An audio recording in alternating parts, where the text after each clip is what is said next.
Salut les amis, c'est Timina et bienvenue dans cette vidéo où on va parler d'actualité tech et geek comme d'habitude. Et aujourd'hui, on va s'intéresser à des sujets tech et geek variés. Hein, voilà, toujours deux news. Vous en dites plus après le générique, c'est parti.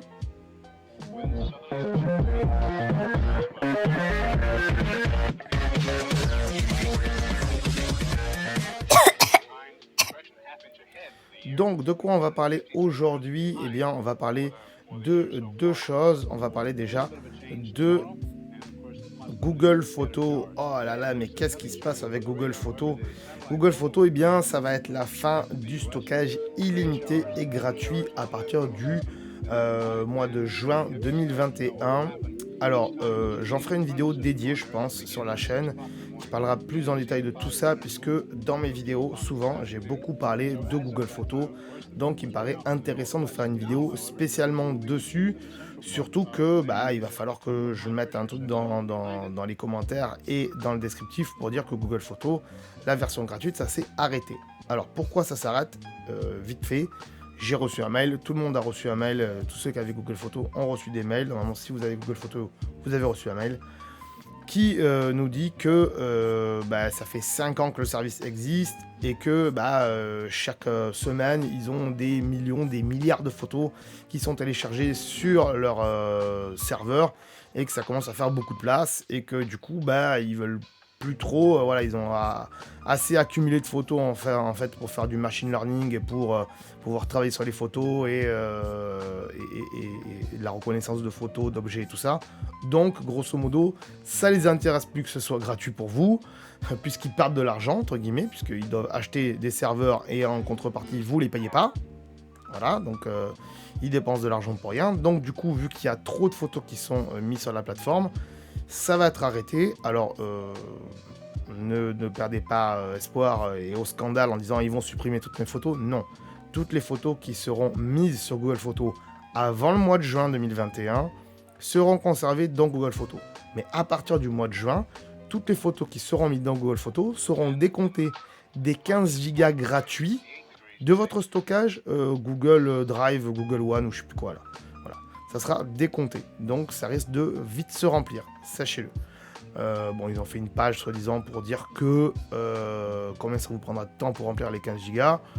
Mais grosso modo, faudra payer. Si vous avez déjà un abonnement Google pour du stockage, ça le prendra sur votre abonnement tous les mois. Et si vous avez pris que 100 Go, ça prendra jusqu'à 100 Go et 200 Go, etc., etc. Donc ce qu'ils veulent, c'est que une fois que vous avez blindé vos 15 Go, paf, vous passez à la caisse, vous payez un abonnement pour stocker vos photos. Voilà. Donc, il y a des solutions à ça, j'en parlerai sur la chaîne, mais ce ne sera pas des solutions gratuites.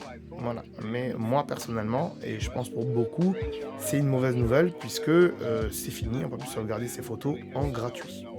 Voilà. Donc si, on achète un disque dur, on les met dans son ordinateur, et c'est tout ce qu'on peut faire, voilà. Ou alors on paye du stockage. C'est soit on achète un disque dur, on les met chez soi, soit on fait confiance à Google, on paye du stockage tous les mois et on continue à le faire avec Google. C'est un choix aussi qui est potentiellement faisable. Ou on paye un abonnement pour du stockage, ou on achète un disque dur externe et on les met chez soi sur son disque dur externe. Ça sera à vous de voir donc. Mais encore une fois, je vous le dis, j'en ferai une vidéo dédiée. Mais c'est vachement triste, honnêtement. Ça peut se comprendre aussi. Ils payent pour rien des serveurs, honnêtement. Ils payent pour rien du stockage chez eux, là. Et puis, ils vont se faire taper la gueule aussi, puisqu'il faut qu'ils réduisent leur coût énergétique.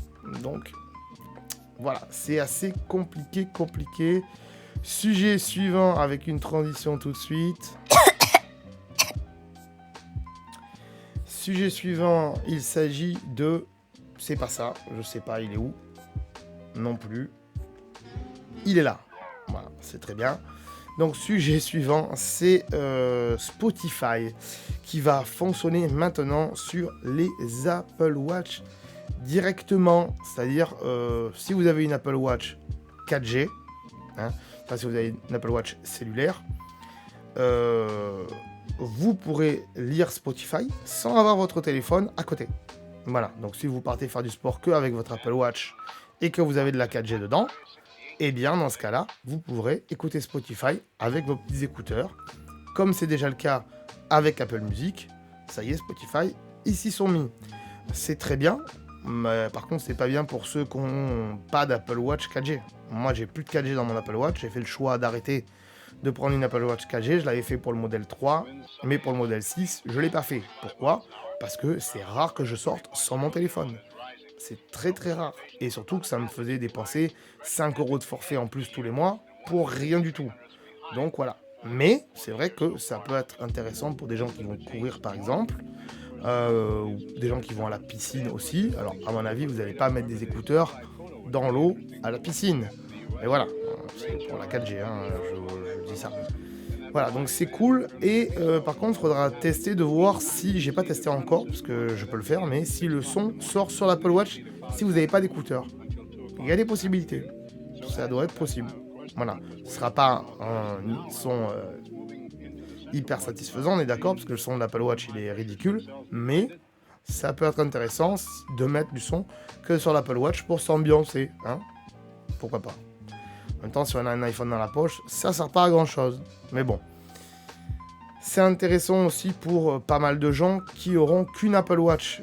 Quel type de gens, me direz-vous ? Eh bien, le type de gens qui n'a pas de téléphone, genre des enfants ou des personnes âgées, qui ont couplé leur Apple Watch au téléphone de leurs parents ou de leurs enfants. Hein, ça dépend si on est donc un adulte ou un enfant. Dans ce cas-là, vous aurez forcément une Apple Watch 4G pour que ça puisse fonctionner sans le téléphone, et Spotify sera donc intéressant pour vous. Voilà les amis, je peux pas en dire plus sur ce sujet, honnêtement, c'est déjà pas mal et c'est déjà une bonne nouvelle de la part de Spotify. C'est Spotify qui l'a mis en place, ça, hein. C'est pas Apple qui a décidé de les bloquer, sachez-le, voilà, sachez-le en tout cas. Voilà les amis, j'espère que cette émission vous aura plu. Si c'est le cas, eh bien partagez-la sur les réseaux sociaux, ça fait toujours plaisir. Et aussi abonnez-vous à la chaîne si ce n'est pas déjà le cas. Et oui, c'est possible, puisqu'il y a 90% des gens qui regardent les vidéos sur cette chaîne qui ne sont pas abonnés. Et franchement, c'est débile, voilà, il faut s'abonner. Il y a des raisons à ça, certes, mais abonnez-vous, hein, ça fait toujours plaisir, en tout cas à moi et à toute l'équipe. Voilà les amis. Allez voir aussi les autres vidéos sur la chaîne, puisqu'on a pas mal de trucs. Il n'y a pas que des actualités tech et geek, il y a plein d'autres trucs, donc allez voir tout ça. Moi je vous dis à très bientôt, ciao, bye bye. Ah, attends de partir, j'allais oublier. Tu peux aussi me suivre sur les réseaux sociaux, ici voilà, hein. Tu peux t'abonner à la chaîne ici, voilà, hein. Ici voilà. Là, voilà, tu t'abonnes, hein. C'est pas mal, hein, voilà. Comme ça, tu peux voir toutes les vidéos qu'on a fait sur la chaîne, et en plus, c'est gratuit, c'est pas comme Netflix. Tu peux aussi regarder les vidéos que je te propose ici, hein, voilà, ici, elles sont là, hein. Tu peux les regarder éventuellement, hein. Ça peut t'intéresser, hein, voilà, là. Sinon, je te remercie de t'être abonné et je te dis à très bientôt.